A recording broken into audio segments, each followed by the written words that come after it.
Vamos a compartir la palabra del Señor. Permítame hacerlo con una introducción, una adaptación de Warren Wiersbe. ¿Se han fijado en cuántas personas salen a correr y a caminar últimamente? Vas conduciendo por la ciudad, pasas un parque y ahí están. Familias enteras, jóvenes, ancianos, todos siendo parte. Algunos disfrutan del paisaje, otros avanzan con la mirada fija en un destino lejano. Caminar está de moda. Pero la verdad es que caminar no es solo un gran ejercicio, sino que también nos sirve de un reflejo de la vida cristiana. El apóstol Pablo entendía esto a la perfección. Él no veía la fe como un evento estático, inmóvil, sino como algo progresivo. Por eso nos repite una y otra vez en sus cartas. Por ejemplo, en Efesios 4:1, anden como es digno de su llamado. En Efesios 4:17, no anden como el resto del mundo. Efesios 5:2, anden en amor. Efesios 5:8, anden como hijos de luz.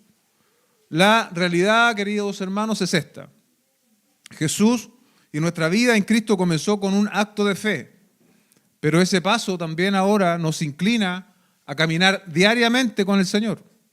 La Biblia es clara, dice, por fe andamos, no por vista. 2 Corintios 5:7. Caminar entonces implica progreso. Significa que no podemos quedarnos en el mismo lugar donde empezamos. Caminar en la vida cristiana es hacerlo en el sendero de la santidad. Sin embargo, como todos sabemos, el camino no es fácil. El enemigo ha llenado la ruta de trampas, baches y desvíos peligrosos.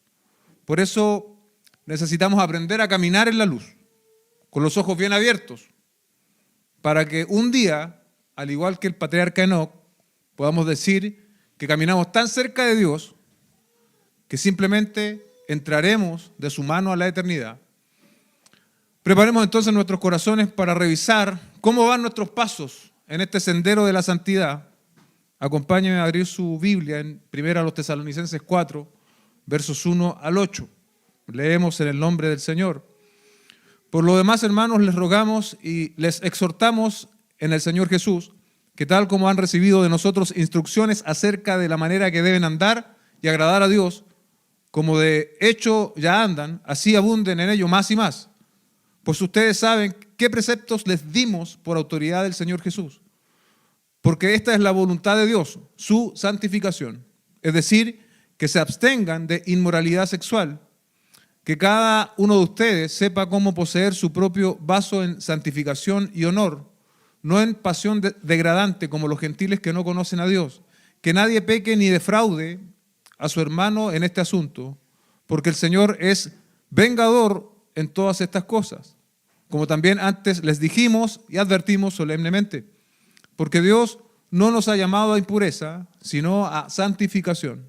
Por tanto, el que rechaza esto no rechaza a un hombre, sino al Dios que les da a ustedes su Espíritu Santo. Oremos antes de continuar. Padre, hemos dado lectura a tu palabra, te pido que nuestros sentidos puedan estar atentos para lo que tú quieres enseñarnos en esta oportunidad, Señor. Guía al predicador, guía a la congregación, de manera que obtengamos de esta porción bíblica el mejor de los provechos para nuestra alma. Te lo pedimos en el nombre de Jesús. Amén y amén. El nombre de esta predicación es Llamados a la Santificación. La primera parte de nuestro sermón esta mañana se concentra en los versículos 1 y 2, un llamado general a la santidad le he colocado. El verso 1 dice, por lo demás, hermanos, les rogamos y les exhortamos en el Señor Jesús, que tal como han recibido de nosotros instrucciones acerca de la manera que deben andar y agradar a Dios, como de hecho ya andan, así abunden en ello más y más. Las palabras que llaman nuestra atención es les pedimos, les exhortamos. Esta última palabra de exhortación se ocupa mucho en el Nuevo Testamento y es ponerse al lado, ¿no?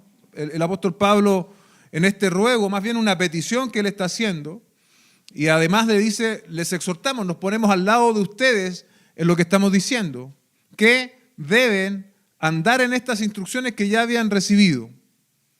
es de destacar que la autoridad no era una autoridad humana, ¿se dan cuenta? Era una autoridad que es en el nombre del Señor Jesús. No es en base a la autoridad personal, sino en base a la autoridad de nuestro Señor Jesucristo. Aquí sale una palabra, ¿no?, que puede ser llamativa para nosotros. Dice, tal como han recibido de nosotros instrucciones. En el original esto es recibir enseñanza tradicional de otra persona. Es decir, existen instrucciones para nosotros los creyentes. ¿Se dan cuenta? Existen instrucciones. Este término en general puede ser hoy resistido. ¿Sí? No nos gustan mucho las instrucciones. No nos gusta que otros nos den instrucciones. Y esto se manifiesta en todo tipo de situaciones. Tal vez una de las más claras es cuando un padre o una madre le da instrucciones a su hijo, ¿cierto? Y los hijos pueden responder, ¿pero quién eres tú para darme instrucciones? Bueno, muy fácil, soy tu padre o soy tu madre, según sea el caso. Y ya sería suficiente con eso. Las instrucciones que nosotros recibimos son de Dios. Y una pregunta que tenemos que hacernos es ¿por qué resistimos? ¿Por qué no nos gustan las instrucciones? Pienso que el principal problema es nuestro orgullo. Cada vez que recibimos una instrucción, se levanta nuestra autosuficiencia para resistir esa instrucción. Ahora bien, esta instrucción es bien particular, hermanos. No es cualquier tipo de asunto, no es cualquier tipo de mandato, porque observe junto conmigo, dice, instrucciones acerca de la manera en que deben andar y agradar a Dios. Son instrucciones trascendentes, ¿sí? Son instrucciones que tienen que ver con Dios mismo.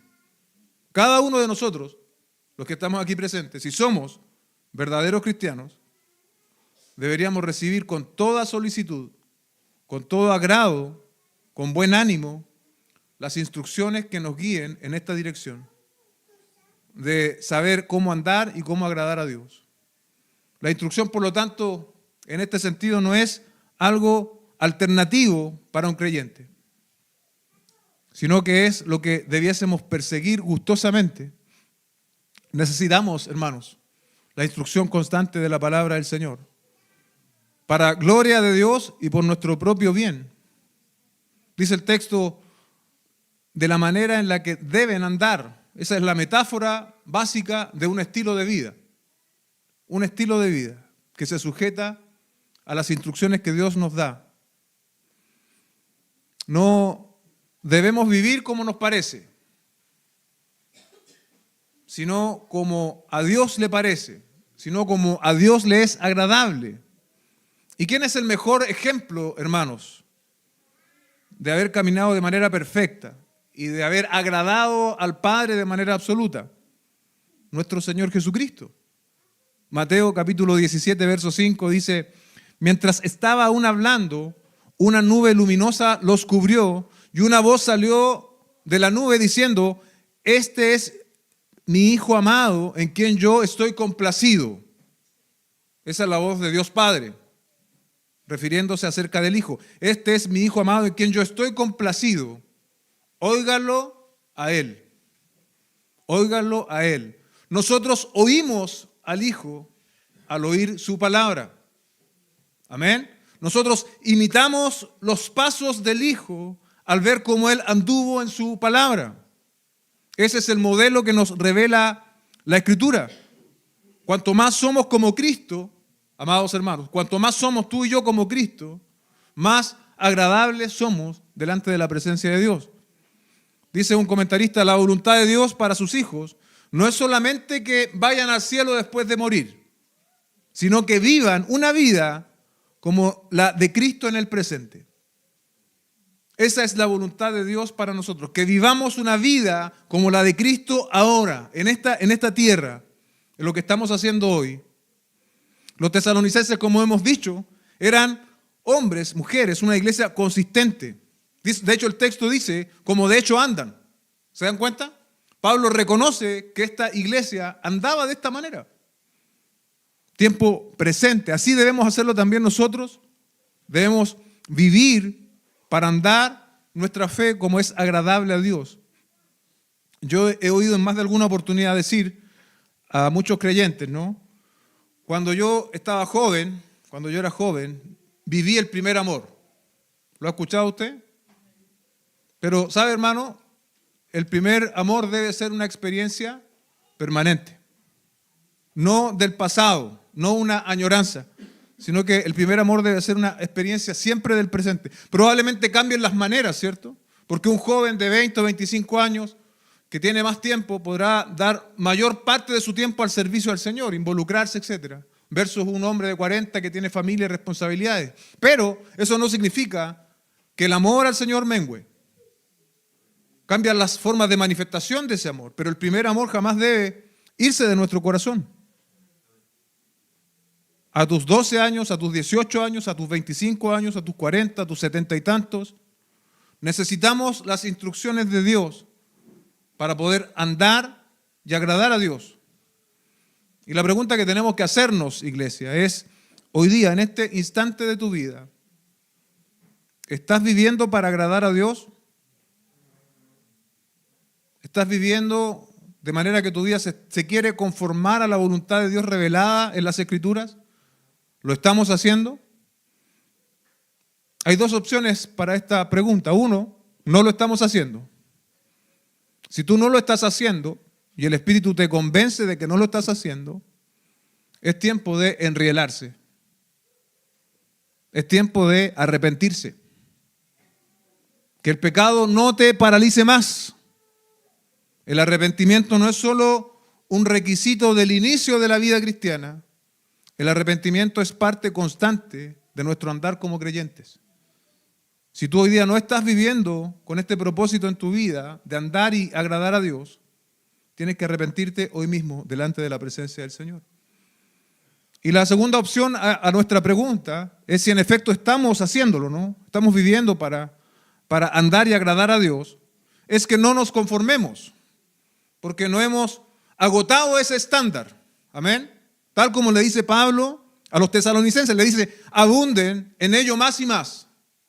Nunca llegamos a la meta, por decirlo así, en esta vida.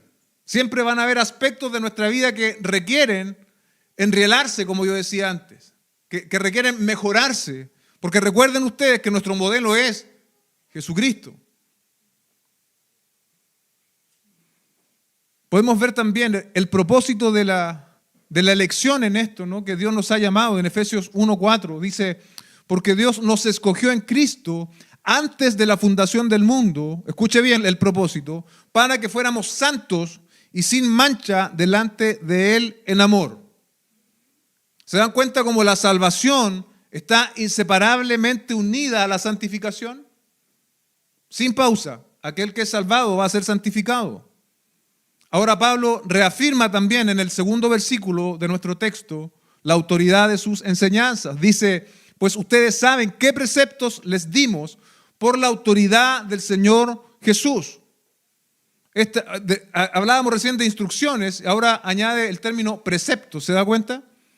Dice un comentarista, es un término militar extraño referido a las órdenes que se transmiten a través de un rango, a través del rango de comando. Preceptos. También podríamos decir que puede ser un término algo resistido para nuestra cultura actual. Estos preceptos derivan de la autoridad de Cristo. Otra vez, el texto nos enseña que los tesalonicenses conocían estos preceptos. De hecho, dice, pues ustedes saben qué preceptos les dimos. Y ahí la segunda pregunta que tenemos que hacernos esta mañana, hermanos. ¿Nosotros conocemos estos preceptos? Hoy, tal vez más que nunca antes en la historia, tenemos tantos recursos disponibles para aprender, escritos y audiovisuales. Eso es un llamado para que nosotros invirtamos bien nuestro tiempo. Y tal vez en lugar de estar viendo tantas cosas chistosas en TikTok, podamos invertir mejor tiempo en instruirnos en la palabra del Señor.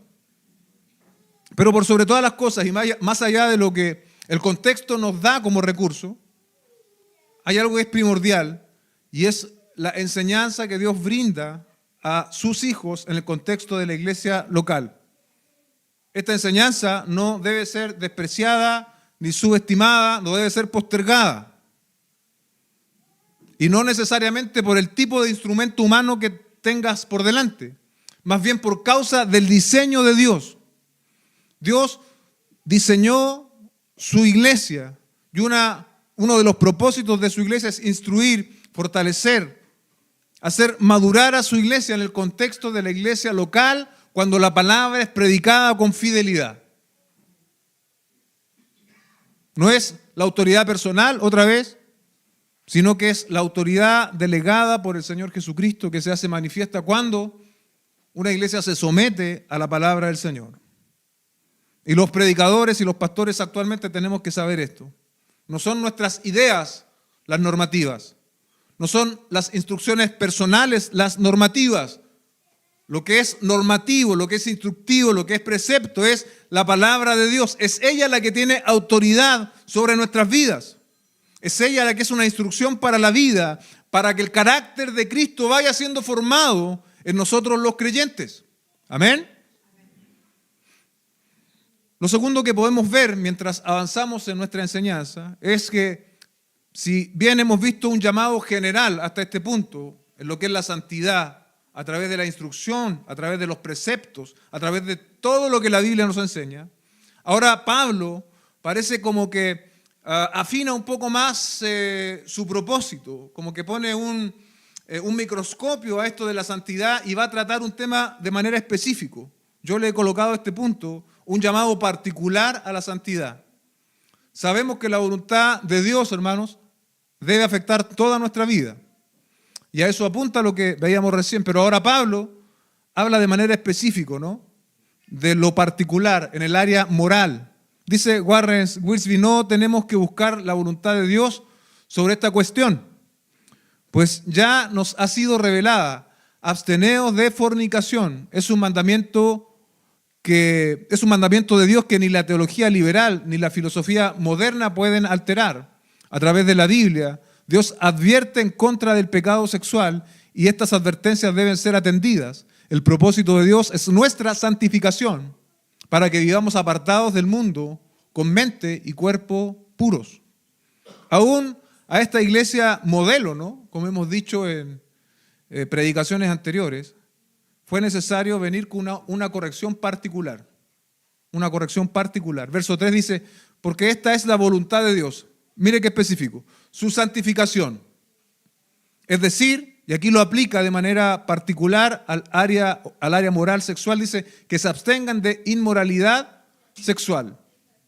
La palabra santificación tiene la misma raíz del término santidad y santo. La santificación, como la justificación, es el primer acto instantáneo de la gracia. Es decir, cuando hablamos de santificación del creyente, tenemos que entenderlo quizás en una doble perspectiva. Por un lado, por la obra de gracia del Señor, hoy día somos posicionalmente santos. Dios nos ha apartado para sí, ¿sí? A través de la justificación. Dios nos ve perfectamente santos. Y una segunda perspectiva de la santidad, o tal vez la otra cara de la moneda, es la santidad progresiva, que todo creyente es llamado a manifestar en su camino de fe. Dios nos ha apartado, dice, nos hizo santos. Cuando Dios te ha salvado de manera inseparable, también te comienzas a santificar a un estilo nuevo que busca ser como Cristo. Efesios 5:17 dice, así pues, no sean necios, sino entiendan cuál es la voluntad de Dios. En el contexto de la iglesia en Tesalónica, ¿no? En esa ciudad, ciertamente habían prácticas paganas relacionadas con la inmoralidad. Y es posible, es altamente posible, que muchos de los hermanos que eran miembros ahora de la iglesia en Tesalónica hayan sido sacados de ese tipo de pecados. Entonces, estaban también siendo tentados por ese mismo tipo de pecados. Según el contexto, entonces, Pablo aplica el término de santidad con este enfoque: abstenerse de toda inmundicia de tipo sexual. Abstenerse significa renunciar voluntariamente a hacer, tomar o participar de algo. ¿Se dan cuenta cómo tenemos que tomar participación en la santificación? la iglesia, los tesalonicenses, hoy nosotros somos llamados a abstenernos, a apartarnos. Y debemos abstenernos, dice el texto, de cualquier tipo de inmoralidad sexual. Esto se refiere a cualquier actividad que no esté alineada con los valores que Dios nos ha dado.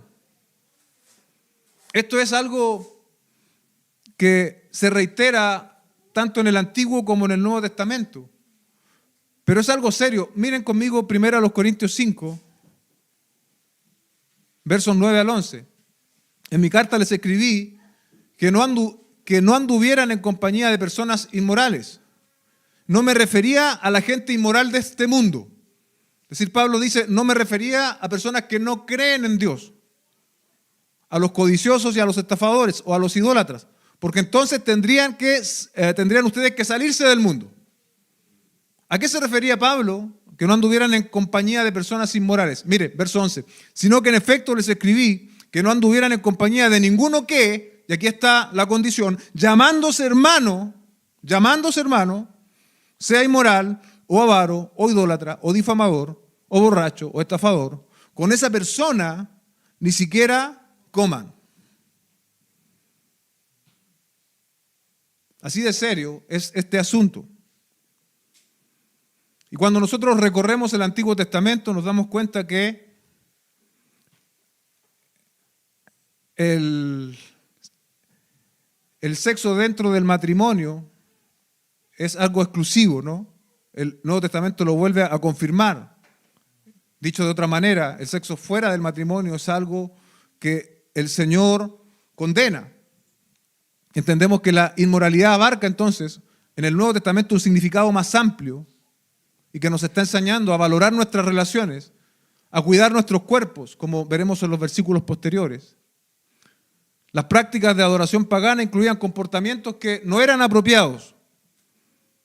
Y es importante entonces que nosotros, hermanos, en este tiempo, tomemos decisiones sabias para mantenernos en santidad, para abstenernos de todo tipo de inmoralidad. Los jóvenes son llamados a guardarse en santidad hasta su matrimonio. Dice un comentario que encontré, el sexo fue diseñado para ser el acto final de consagración, cuando una pareja promete sus vidas el uno al otro en un pacto sagrado. Cualquier forma de sexualidad fuera de la unión matrimonial está deshonrando la honorable institución del matrimonio. Por otro lado, quienes estamos casados, debemos vivir nuestro matrimonio en fidelidad.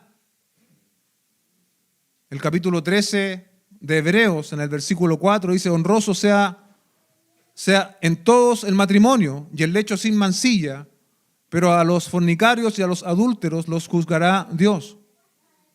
El lecho sin mancilla significa incontaminado, apartado.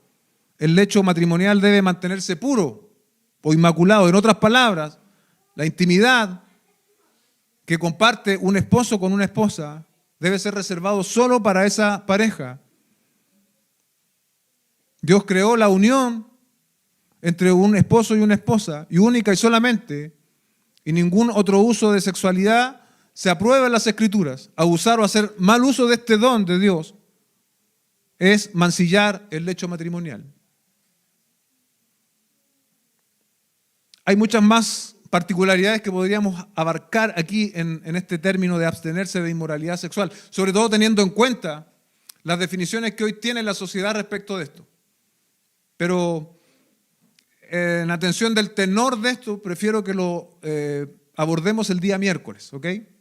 El verso 4 dice que cada uno de ustedes sepa cómo poseer su propio vaso en santificación.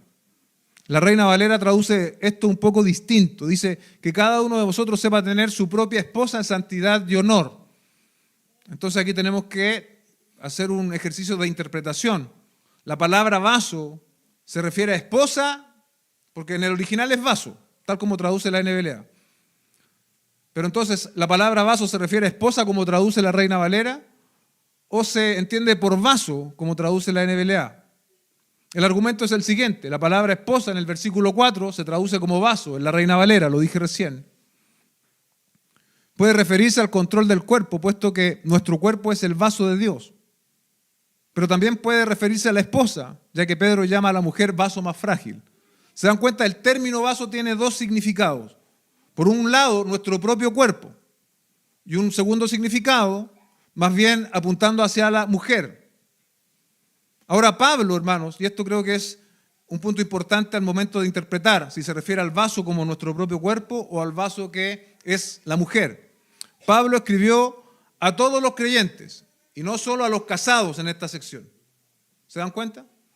Entonces, eso ya nos da un cuadro para entender que la palabra vaso más bien significa a nuestro propio cuerpo. El creyente que comete pecado sexual está pecando en contra de su propio cuerpo. Y esto lo reafirma primero a los Corintios 6, 19 y 20. Está privando a Dios de la gloria que debe recibir por medio de su vida, dicen Warren Wiersbe. ¿Se dan cuenta? Entonces nuestro propio cuerpo debe ser administrado, ¿no?, en santificación y en honor, apartándonos de este tipo de pecados y en honor a Dios. Eso es lo que nos está diciendo el versículo. Y aquí hace el contraste, ¿no?, el verso 5. No en pasión degradante como los gentiles que no conocen a Dios. Aquí nombra Pablo a los gentiles. Dice que los gentiles no conocen, es decir, no tienen una relación íntima con el Señor. Y ellos sí vivían de manera degradante. Ellos sí vivían su sexualidad en sus propios términos. Pero se espera que los creyentes no lo hagan de esa manera, sino que cuiden sus cuerpos, guarden sus vasos en santificación y en honor. Hoy en día también, como decía antes, la sexualidad para el mundo tiene un estándar prácticamente sin restricciones. Todo está bien, todo está permitido, en tanto se haga con amor. Si el amor está presente, entonces todo vale. Aquellos que no conocen a Dios, aquellos que no están en una relación con Dios a través de Cristo, es normal que piensen y vivan de esta manera porque no le conocen.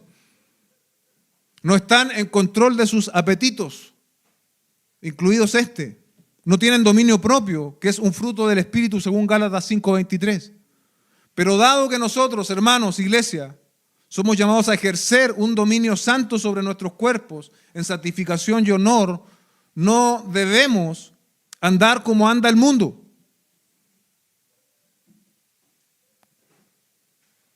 Sino, por el contrario, debemos abstenernos de todo tipo de inmoralidad. Y pastor, si hemos pecado en este sentido, ¿está todo perdido? Si hemos pecado en el sentido de la inmoralidad sexual, no está todo perdido. Hoy mismo puedes reconocer ese pecado y arrepentirte delante del Señor. Dice Juan 2:1-2, hijitos míos, les escribo estas cosas para que no pequen. Y si alguno peca, incluido este tipo de pecado, abogado tenemos para con el Padre a Jesucristo el justo.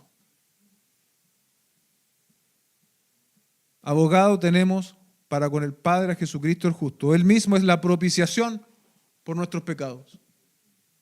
Así que si hay esperanza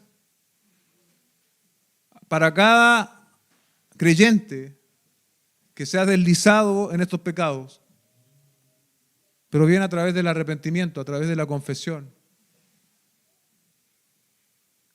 Verso 6 dice que nadie peque ni defraude a su hermano en este asunto, porque el Señor es el vengador en todas estas cosas, como también antes les dijimos y advertimos solemnemente. Que nadie peque, el término significa no ir más allá de los límites, y defraudar significa sacar ventaja. A su hermano, aquí el texto dice que nadie peque ni defraude a su hermano en este asunto. Aquí también hay un ejercicio de interpretación que tenemos que hacer. Un comentarista dice, esto puede referirse a tomarse libertades sexuales con la familia de otro creyente, pero el término hermano, y aquí está la diferencia, en este contexto puede tratarse de hermano en una similitud con prójimo. Y tiene sentido porque si no el texto estaría como abriendo la posibilidad, dice que nadie peque ni defraude a su hermano en este asunto. Bueno, entonces si no es hermano en la fe, ¿sí lo puedo defraudar? Claramente no. se está refiriendo a hermano, tiene más sentido, viendo como el prójimo, ¿no?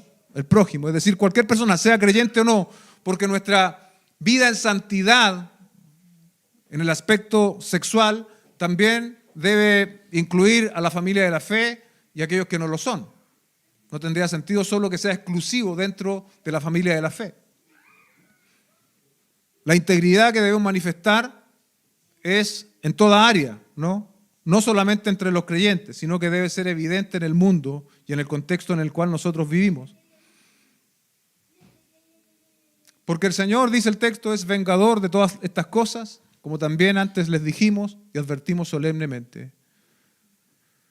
Se refiere a la justicia imparcial. El Señor es vengador tanto temporal como de manera escatológica. Dios es vengador ahora, ¿sí? Dios se va a encargar ahora de manifestar su justicia en este sentido a los desobedientes, pero también de manera escatológica. Es decir, cuando el Señor venga por su iglesia, todos aquellos que no se arrepintieron, todos aquellos que no están en Cristo, también recibirán el justo juicio de Dios. Estos fueron temas tratados, y esto es interesante, hermanos, tratados en la iglesia primitiva, y fueron tratados de manera seria. El apóstol dice, advertimos solemnemente. No son temas para estar haciendo bromas. ¿Se dan cuenta? Hay un humorista chileno que supuestamente también es pastor, y hace bromas con este tipo de asuntos, que la Biblia nos enseña que deben tratarse de manera solemne. ¿Se dan cuenta? Deben ser tratados de manera solemne, no de manera liviana. No nos debemos conformar a lo que el mundo dicta en este respecto, sino que debemos conformarnos, iglesia, a lo que la palabra dice. Y si bien Pablo lo había enseñado de manera presencial, esto es importante, ¿no? Cuando él estuvo con los tesalonicenses, él enseñó esto. Eso lo podemos inferir desde el texto. Como también antes les dijimos y advertimos solemnemente. Pero aquí hay algo especial porque Pablo, a pesar de que se los había dicho cara a cara, ahora ve la necesidad de volver a repetirlo en la epístola. De volver a repetirlo en la epístola. Necesitamos volver a oír estas enseñanzas una y otra vez. Porque la avalancha cultural que viene en contra nuestra a través de los medios de comunicación, a través de las amistades, hoy incluso a través de la educación formal en los colegios y universidades, nos hace necesario volver a la enseñanza bíblica. Porque esta es la autoridad de Dios. Porque esto es lo que Dios nos ha revelado. Esto es lo que Dios nos ha dicho, esto es lo seguro, esta es la palabra de Dios. Las modas, las culturas, las perspectivas van a pasar, pero la palabra de Dios va a permanecer por los siglos de los siglos. Es necesario volver a este tipo de enseñanzas. Es necesario enseñarlas desde nuestros púlpitos, aunque parezcan temas controvertidos y de los cuales no nos gusta tanto hablar. Pero Pablo lo enseñó a los tesalonicenses y lo volvió a repetir en la epístola. ¿Por qué entonces no lo debemos enseñar desde el púlpito hoy? Somos llamados a vivir vidas santas. Aunque el mundo diga otra cosa, aunque el mundo te trate de santurrón, de retrógrado, de medieval, no importa. Yo prefiero ser fiel a lo que Dios me ha revelado en su palabra y guardar mi vida y guardar mi matrimonio y vivir en santidad. Aunque al mundo le resulte atractivo, jocoso, pero somos llamados, hermanos, a hacer la diferencia. Tú y yo somos llamados a vivir en la diferencia de la palabra de Dios, a no conformarnos a las prácticas ni a los dichos de este mundo, sino a vivir en conformidad a lo que Dios ha establecido en su palabra. Por último, el punto 3, el llamado para todo creyente, verso 7, porque Dios no nos ha llamado a impureza, sino a santificación. ¿Se dan cuenta como la reiteración dentro de la misma enseñanza? Dios no nos ha llamado a impureza, sino a santificación. Es Dios quien toma la iniciativa de llamar. ¿Se da cuenta? Nos ha llamado a salvación, pero también de manera inseparable, si hemos sido salvados, nos ha llamado también a la santificación. Y aquí tenemos también algo en qué pensar, hermanos, respecto de estos hermanos. Porque es muy poco probable que una gran proporción de la iglesia estuviese con problemas en este tipo de pecados, porque la iglesia era una iglesia modelo. Pero sí habían hermanos que probablemente estaban tentados en este sentido. Pero se dan cuenta cómo Pablo hace la exhortación. No habla de manera específica de algunos hermanos, sino que hace una exhortación general. Hace una exhortación general a todos los creyentes que estaban escuchando la lectura de esta palabra. Y esto nos lleva a pensar en la realidad de que somos el cuerpo de Cristo. Aquí en esta iglesia local somos parte, algunos cristianos fuertes, maduros, pero también otros más débiles. Y que a lo mejor en este preciso momento están luchando con este tipo de pecados. El llamado que tenemos es a considerarnos unos a otros, a estimularnos. Y que el pecado y la inmadurez de mi hermano sea una invitación para mí, para asistirlo de la mejor manera posible. Por eso Pablo habla en términos generales y no específicos. Hace un llamado a toda la iglesia.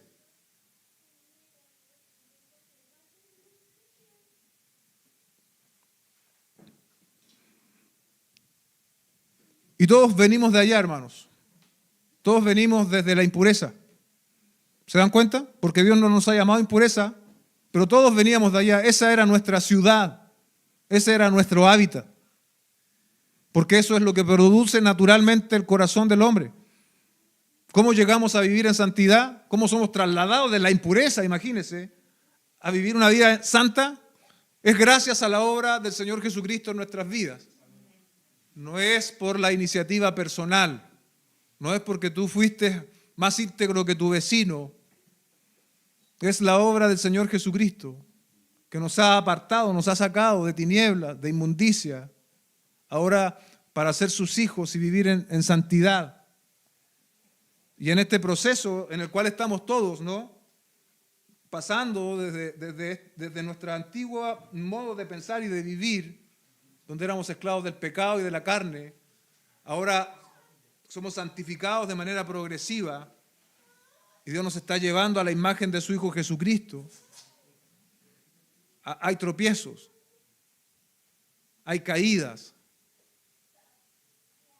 y nos necesitamos también en ese sentido. Necesitamos la iglesia, necesitamos la corrección, necesitamos no quedarnos solos cuando estamos caídos, sino que contar con otros que nos puedan ayudar.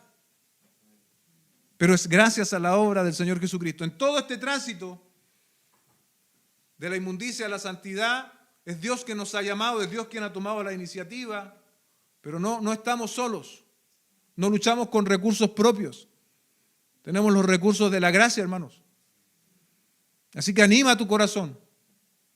Y si tú hoy estás pasando por este pecado o por otro similar, anima tu corazón. Anima tu corazón, ponte de pie. Confiesa tu pecado delante del Señor. Y sigue transitando hacia el propósito que Dios tiene con cada uno de nosotros, con su iglesia en general, y es que seamos purificados. Somos llamados a apartarnos del pecado y a vivir para Dios, según nos enseña su palabra. Verso 8. Por tanto, el que rechaza esto no rechaza a un hombre, sino al Dios que les da a ustedes su Espíritu Santo. Pablo está diciendo, cualquiera que rechace esta enseñanza no me está rechazando a mí, sino que está rechazando a Dios. Si lo aplicamos a nuestra realidad hoy, si usted rechaza esta instrucción, esta corrección, el llamado a la santificación, no está rechazando esta predicación en particular, no me está rechazando a mí de manera personal, sino que está rechazando a Dios. Literalmente, rechazar significa tratar como si fuera de menor valor. Y Pablo añade más, ¿no? Dice, sino al Dios que les da a ustedes su Espíritu Santo. Establece una diferencia, ¿no? Entre aquellos que rechazan y ese ustedes que tienen el Espíritu Santo. Hay una diferencia. En otras palabras, si tú has recibido el Espíritu Santo de Dios, no puedes rechazar lo que implica esta enseñanza en la santificación. ni tomar aquellas partes que nos parecen más aceptables. Si nosotros tenemos el Espíritu de Dios, vamos a abrazar toda esta enseñanza. Y no solo la vamos a abrazar, sino que por el mismo Espíritu que mora en nosotros, estamos capacitados para vivirlas. No solamente como una teoría, la teoría de la santificación en la sexualidad, no, como algo práctico que incorporamos a nuestras vidas, gracias a que ha sido revelado en la Escritura, y el Espíritu de Dios lo aplica a nuestro corazón.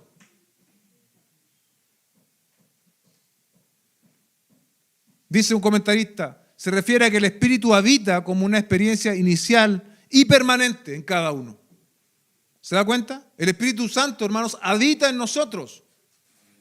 No solo en el comienzo de nuestra vida cristiana, no solamente cuando a lo mejor en ocasiones nos emocionamos y lloramos. No, hermano, el Espíritu Santo habita en nosotros. Habita en nosotros. Es por eso que el Espíritu se contrista cuando nosotros pecamos. Porque Él habita en nosotros, porque Él es la tercera persona de la Trinidad.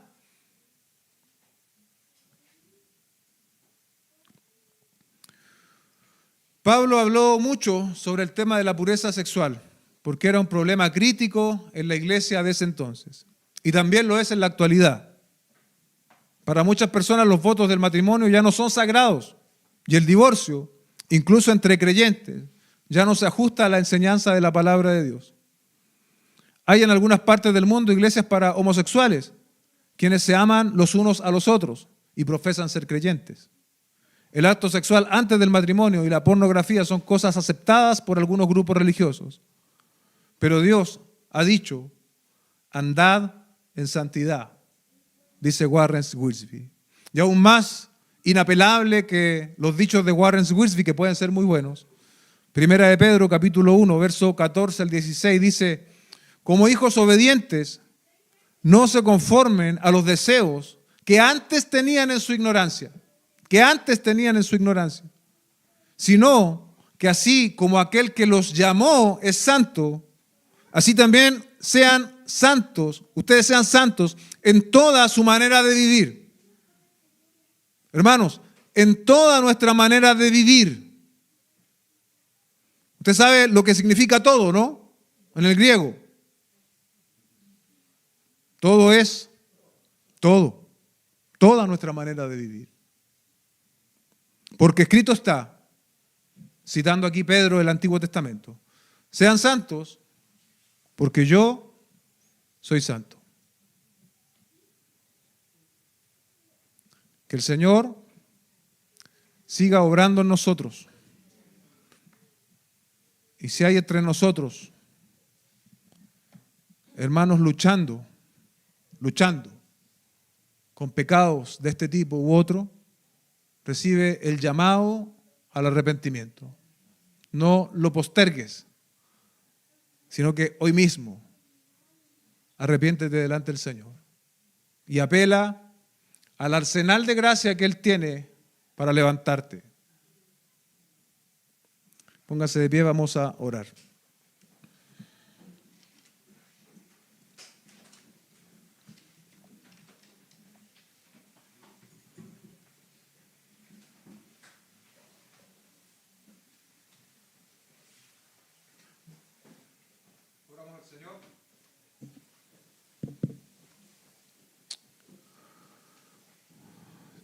Buen Dios y Padre, te damos gracias esta mañana por traernos esta palabra, Señor, tal vez de un calibre mayor. Esto ya en el lenguaje paulino es vianda, Señor, no es solo leche, pero tú la estimas necesaria también. Te ruego que la podamos recibir con temor, Señor, y que esta palabra cambie, Señor, nuestras formas de pensamiento. Que al mudar nuestras formas de pensamiento también se cambien de manera natural nuestras actitudes, Señor. Nuestras respuestas frente a eso. Si hay entre nosotros hermanos, Señor, en la lucha con este tipo de pecados, Señor, u otros, que hoy puedan recibir esta reprensión en amor a través de tu palabra y volverse a ti, Señor, y no darle más ventaja a la carne y al pecado, ni al mundo, sino que ser fortalecidos en tu gracia, para caminar en conformidad a lo que tú esperas de cada uno de nosotros, Señor. Esto es una lucha, un desafío personal, pero también, Señor, de comunidad. Tú has establecido la comunidad de fe para que nosotros podamos andar de esta manera. Ayúdanos, Señor. Ayúdanos a integrarnos, ayúdanos a poder ser parte también de aquel que está debilitado y a fortalecernos unos a otros en el temor del Señor. Te damos gracias a través de Cristo nuestro Señor. Amén y amén.